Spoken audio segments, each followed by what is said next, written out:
Morning বন্ধুরা, আশা করি তোমরা সবাই ভালোই আছো আর আমরাও আছি। চলছে কোনো রকম ভগবানের কৃপায় আর তোমাদের আশীর্বাদে। আর এখন সকাল 9টা বেজে গেছে, কারণ সকাল থেকে সকালে উঠে এত কাজ করে চান টান করে আস্তে আস্তে অনেক সময় হয়ে গেছে। আর চাটা এখনও বানিয়ে এখন বসালাম। আর আজকে যেহেতু নিরামিষ খাবো, ওই জন্য সব ধোয়া পাকলা করতে করতে অনেকটা সময় লেগে গেলো এদিকে। আর কয়েকদিন থেকে অনেক পরিশ্রম হচ্ছে, অনেক দৌড়াদৌড়ি হচ্ছে, শরীরটা অত ভালো যাচ্ছে না আর কি বলবো। আর এদিকে ভাতও বসিয়ে দিয়েছি, আর এদিকে চাও বসিয়ে দিয়েছি। আর বড় এখনও উঠেনি, বিছানায় আছে, উঠেছে। আর শাশুড়ি মার শরীরটাও খুব খারাপ কয়েকদিন থেকে, 2-3 দিন থেকে শরীরটা খুব খারাপ হয়ে গেছে। আর প্রেশারটাও লো হয়ে গেছে পুরা। উনি সব ঠাকুর ঘরে কাজ করছেন। আর রং মিস্ত্রি আজকেও আসবে, আজকে কাজটা শেষ করবে, দেখি কি করে। আর এই যে আমার কাজ শুরু হয়ে গেছে এখন সকাল সকাল সারাদিনে। ওই যে উঠে পড়েছে, দেখতেই পারছো। আর এখন চাটা বানাই, চা বানিয়ে আমাদের খাওয়া দাওয়া স্টার্ট করি। আর এখন বাজে 2:30টা বেজে গেছে। আর আমি সকালবেলা আবার বাড়ির কাজ করে সম্পূর্ণ কাজ করে, আর এই মিস্ত্রি কাজ করছে, মেশিনের সবচেয়ে রং মিস্ত্রি রং গুলাচ্ছে। আর বাড়ির সব কাজকর্ম করে আমি আবার চলে গেছিলাম বাইরে একটু চেপে দিতে।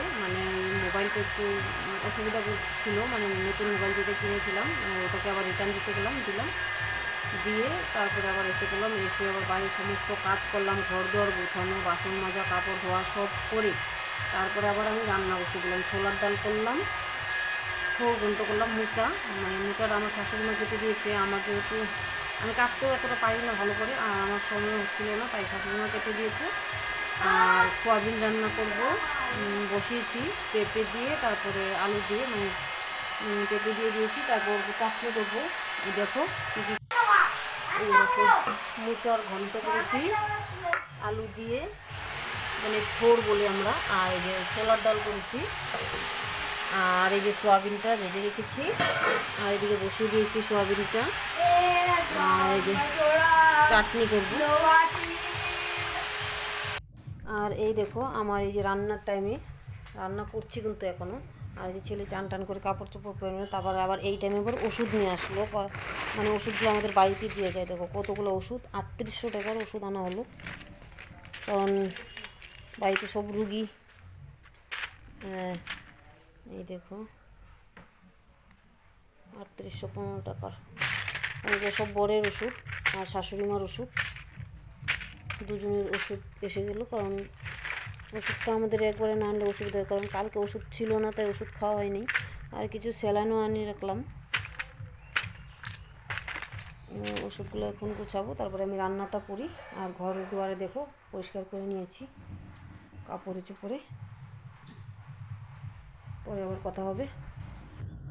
আর যাই হোক, সারাদিন কাজকর্ম যেটুকু সকালের কাজকর্মটা আমি তোমাদেরকে বেশি দেখাইনি, কারণ আমি সকালে কাজ করে আবার চলে গেছিলাম একটু বাইরে।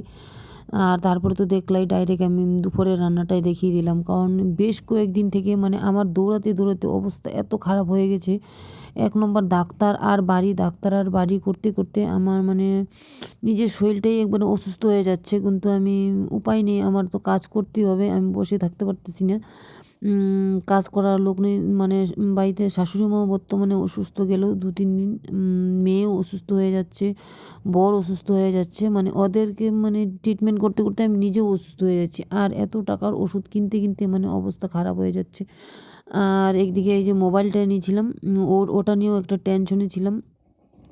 মোবাইলটা কোনো কেউ বলে 4GB আনতে, কেউ বলে 5GB আনতে, আমার মাথা একদম কাজ করছিল না। আর এই জায়গাতে তারপরে আমার দাদা এসে এটা সমস্যার সমাধান করলো।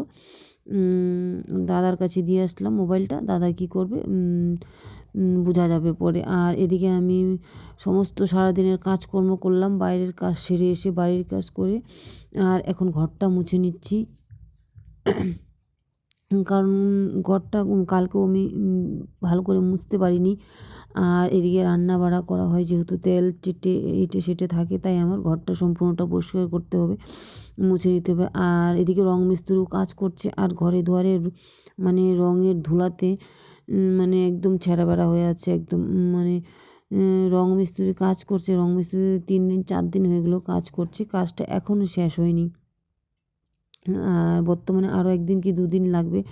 আর ওই টাইমেই শাশুড়িমার শরীরটাও খারাপ হয়ে গেছে। আর এই দেখো রং, এই যে বাইরে একটু সবুজ রংটা, আর জিনিসপত্র এমন ছড়া বড়া হয়ে আছে, এগুলো গুছাতে গুছাতে মানে প্রচুর সময় লেগে যাবে। মানে এই যে এটা মানে নিরামিষের রান্নাঘর। আর এই দেখো খাটে চাটে জিনিসপত্র শাশুড়িমা গুছাচ্ছে টুকটুক করে, যেহেতু ওনার শরীরটা বেশি ভালো না আর বয়স হয়ে গেছে, ওনাকে মানে এত একটা চাপ দেওয়া যায় না। আর এই দেখো কিছু কিছু জিনিস সব নিয়ে আসছে ঘরে। আর এগুলো রং মানে শেষ হলে তারপরে আবার আমাদের ওই যে বাইরের কাজটাও হবে।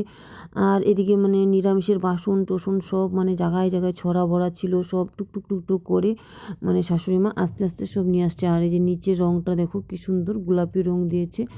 আর এই যে আলমারির উপরে, তারপরে যে টিনের রংটা মানে ভিতরেরটা দিয়েছে হলুদ আর বাইরেরটা দিয়েছে সবুজ। যাই হোক ওগুলা করে তারপরে আমি একটু বসলাম, প্রায় 7টার মতন বাজে। তারপরে যে মেয়ে ছেলে আর টুনটুনিও এসে পড়েছে, ওই টাইমে ওদের সাথে খেলা করছে আমার সাথে একটু। যাই হোক সারা কয়েকদিন থেকে যেহেতু অনেকটা ক্লান্ত, তাই একটুখানি বসার যেহেতু সময় পেলাম, একটু ওদেরকে সামনে নিয়ে বসলাম। ওরা একটু খেলাধুলা করছে, ওদের সামনে আমিও একটু বসলাম। বসে তারপরে একটু ওদের সাথে খেলে টেলে তারপরে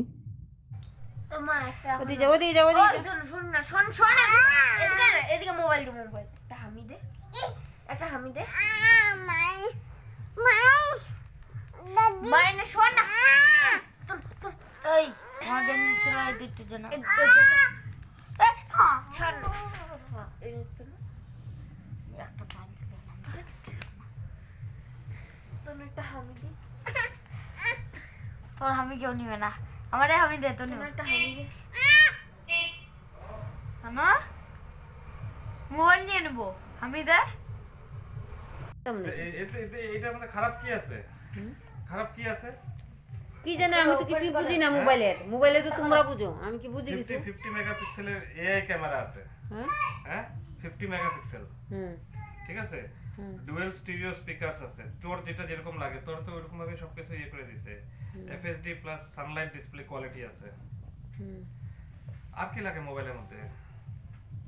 কি জানি কি লাগে, আমি তো বুঝি না। সব বিল কাটা, আইএমই নাম্বার সব ইয়ে করা হয়ে যায়। হ্যাঁ তারপরে কি তোর ইয়ে যাই হোক দাদা এসেছে, দাদা এসে মোবাইলটা মানে কি সমস্যা কি বৃত্তান্ত সব বুঝিয়ে দিল। আর মানে কি বরকে বুঝিয়ে দিল, যেহেতু আমার নিজে মোবাইলটা কিনলে হবে, নিজে কোনো ডিসিশন আমি নিতে পারি না ওদেরকে ছাড়া। আর আমি একা ডিসিশন নেওয়ার কোনো ক্ষমতা নেই, আর কি বলবো। আর যাই হোক দাদা এসে ওকে বুঝিয়ে দিল, এখন মানে ও বললো তা ঠিক আছে, সমস্যার সমাধান দাদাই করে দিল, আর কি বলবো। আর এদিকে মেয়ে চা বানাচ্ছে। যাই হোক মেয়েকে বললাম তাহলে তুমি একটু চা বসিয়ে দাও, ও বসিয়ে দিয়েছে। তারপরে আমি এসে মানে চাটা বানাবো।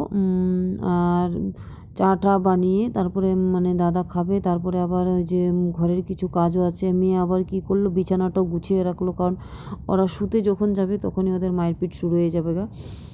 যাই হোক এখন চাটা খেয়ে আমার দাদা আবার চলে গেল। তারপরে আমি আবার কিছু কাজ করলাম, মানে কি একটু রান্না করলাম, একটু ফেনা ভাত করে আসলাম, করে এসে তারপরে আমি বেশ কিছুদিন থেকে কাপড়গুলো রয়েছে গুছাইতে আর পারছি না। এই দৌড়াদৌড়ি ছোটাছুটিতে আমার বেশ কিছুদিন থেকে চলছে এইভাবেই। আর আজকে এগুলো জিনিসগুলো মানে কাপড়গুলো সব গুছাবো আস্তে আস্তে করে। আর এদিকে বর আসার সময় যে বন নিয়ে এসেছিলো আর কমলা নিয়ে আসছে, ওগুলোও দেখাই দিলাম তোমাদেরকে। আর এদিকে আমি সব এখন কাপড়গুলো আস্তে আস্তে সব গুছাবো। কাপড় জমতে জমতে প্রচুর কাপড় জমে গেছে। আর এদিকে যে সুকেশটা গুছিয়েছি আগে, আর ওইদিকে সামনের সুকেশটা গুছিয়েছি ওই শাড়িগুলো। তারপরে আমি আস্তে আস্তে যত কাপড় আছে এগুলো সব গুছাবো। গুছাতে গুছাতে মানে প্রচুর সময় লেগে যাবে। আর এদিকে দেখো আমি যে ফেনা ভাতটা রান্না করে রেখে চলে গেছিলাম, কারণ শাশুড়ি মার মানে পেটটা ভালো ছিল না, তাই ওনার জন্য আমি ফেনা ভাতটা করলাম, মানে সবাই খাবে ঘরের, গরম গরম ফেনা ভাত করে নিয়েছি। নিয়ে তারপরে আমাদের এদিকে আর ছেলে এদিকে গড়াগড়ি করছে। আর এই যে দেখো এটা আমার বরের বিয়ের ধুতি, মানে ওগুলো সব পুরানো জিনিসগুলো আমি সব গুছাচ্ছি। বেশ কয়েকদিন হয়ে গেছে, মানে গুছাতে সময়ই পাচ্ছিলাম না। আর এই ছোটাছুটি হচ্ছে, তারপরে একটার পর একটা মানে ঝামেলা এসেই পড়ছে। তার জন্যই মানে আমি কাপড়গুলো খালি ধুচ্ছিলাম, আর এদিকে মানে ইসের মধ্যে বেঁধে সব ঢুকিয়ে রেখেছিলাম, মানে টুপলা করে রেখে দিচ্ছি জায়গায় জায়গায়। আর কাপড় চোপড়ে ঘরে মানে জায়গায় হাঁটছে না। আর বাচ্চাদের এদিকে স্কুলও বন্ধ হয়ে গেছে, আর সব স্কুলের শার্ট কাপড় টাপড় সব ধুয়ে ফেলেছি, ধুয়ে এখন গুছিয়ে রাখবো, যেহেতু 1 মাস 15 দিন 1 মাসের মতন বন্ধ আছে। আর বাইরে থাকলে ওগুলো সব নোংরা হয়ে যাবে। একজনের 3টা 4টা করে শার্ট, তাই মানে সব বাস করে সব জায়গায় জায়গায় আমি ঢুকিয়ে রাখবো। আর আজকে আর মতন আর ভিডিওটা বেশি করব না, কারণ আজকে ভিডিওটা বেশি একটা ঠিক করে করতে পারিনি, জায়গায় জায়গায় থেকে একটু করে করেছি।